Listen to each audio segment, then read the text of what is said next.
Hello students, my self Ronak मंत्री। आज हम स्टार्ट करने जाएंगे, हमारा एक नया चैप्टर है, चैप्टर नंबर 9 नेक्स्ट में।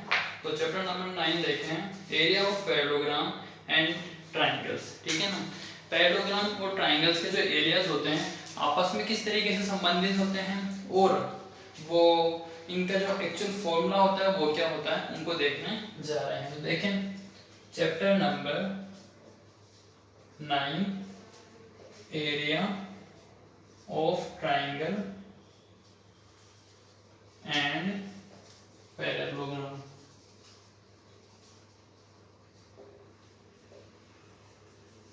ठीक है। तो सबसे पहले आ गया अपने पास एरिया ऑफ ट्राइंगल होता क्या है। देखें एरिया ऑफ ट्राइंगल निकालने का फॉर्मूला लिखवा रहा हूं मैं आपको। तो एरिया ऑफ ट्राइंगल जो होता है half into base into height. पहले बता चुका हूं आपको ये वाला मैं। एरिया ऑफ पैरेललोग्राम जो होता है बेस इंटू हाइट। ठीक है ना। ये दो फॉर्मूला है जो मतलब काम आते हैं अपने एरिया निकालने में। ठीक है। और अब क्या होता है इसमें अपने पास इनसे रिलेटेड कुछ थ्योरम्स भी बनती हैं, तो उन थ्योरम को अपन देख लेते हैं। देखें फर्स्ट आ रही है अपने पास थ्योरम 1, क्योंकि इन थ्योरम्स की अपन को जरूरत होगी इनके जो एरिया होंगे उनको प्रूव कराने के लिए, इक्वल कराना हो या जो भी कंडीशंस दे रखी हो उनके लिए। फर्स्ट थ्योरम है a diagonal of a parallelogram. तो a diagonal of a parallelogram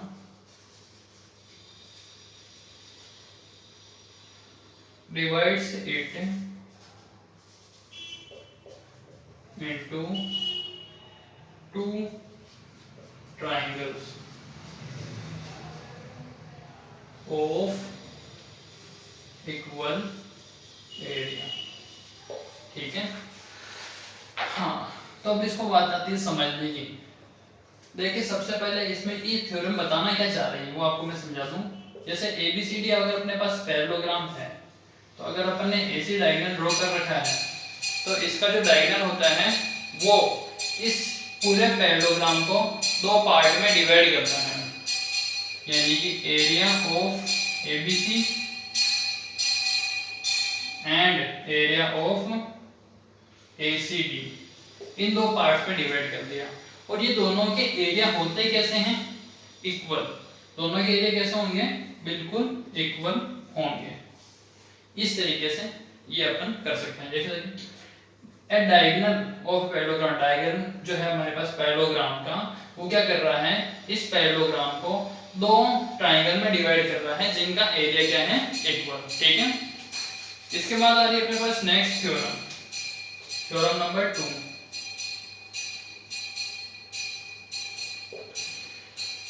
parallelogram on the same base.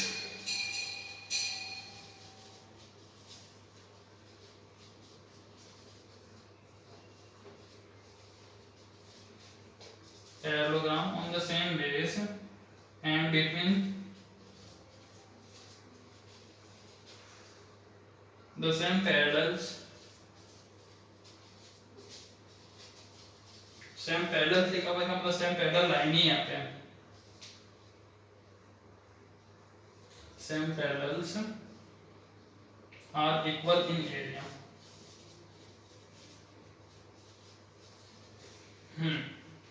इस थ्योरम के अकॉर्डिंग क्या है समझते हैं। जैसे अपने पास ये लाइन दे रखी है AB और ये दे रखी है CD। ठीक है। AB और CD क्या है, पैरेलल है,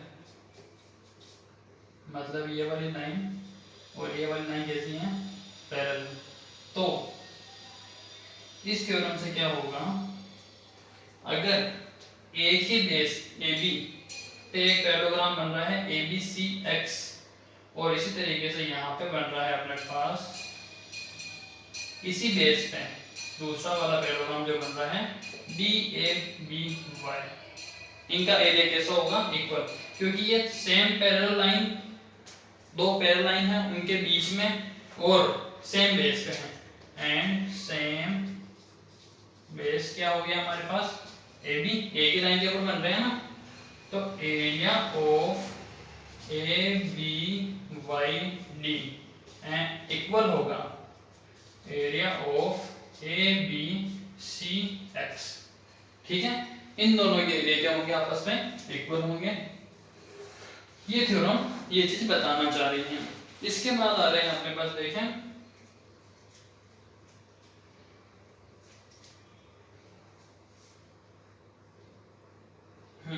नेक्स्ट आ रही है अपने पास theorem number 3।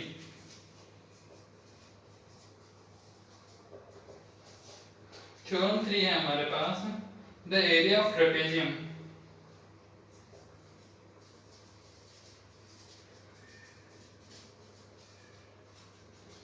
is half of the product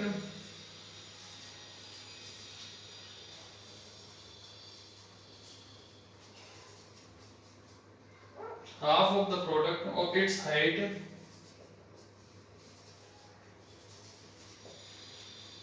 and the sum of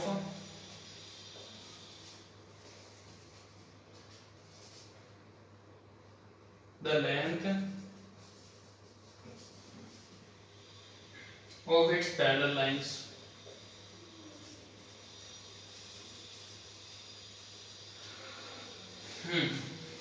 अब ये थ्योरम क्या बताना चाह रही है तुमको, देखें अगर कोई ट्रेपेजियम है इस तरीके से ए बी सी डी, ये हो गई इसकी हाइट, ठीक है, सी ई, तो इसका एरिया क्या होगा, area of A B C D जो हाफ होगा, किस किस के हाफ, हाफ होगा इसकी जो हाइट है सी ई, और बाकी की जो पैरेलल लाइंस है इनके सम का जो प्रोडक्ट होगा उनका हाफ, यानी कि ए बी और सी डी के सम का हाफ।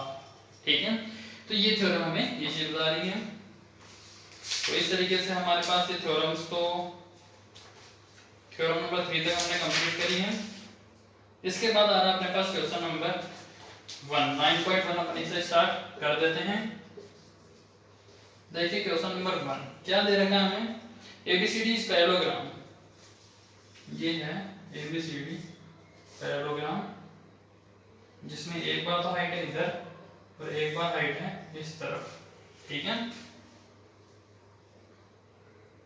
ए B C D E F. इसमें दे रखा है अपन को ए बी 16 है, ये 16 तो ये भी 16, फिर दे रखा है ए बी 8 है हमारे पास, फिर सी एफ 10 और ये सी एफ जो है 10 है। ठीक है, फाइंड करना है हमें एडी। तो देखिए एरिया ऑफ पैरेललोग्राम का फॉर्मूला, एरिया ऑफ एबीसीडी क्या होगा, base into height, base into height, base कितना है CD इनटू हाइट कितनी है AE, यही फॉर्मूला इधर भी लग सकता है, बेस इनटू हाइट। ठीक है, क्योंकि बेस दो बार बन रहे हैं, इस बार बेस कितना है AB, AD इनटू हाइट कितनी है CF, 90 डिग्री पे जाती है हमेशा वो हाइट ही होती है। CD की वैल्यू हमें पता है 16, AE हमें पता है 8, AD की वैल्यू फाइंड करनी है, CF हमें पता है 10 इक्वल टू 160, 16 इंटू 8, तो AD की वैल्यू क्या आएगी 16 इंटू 8 अपॉन 10।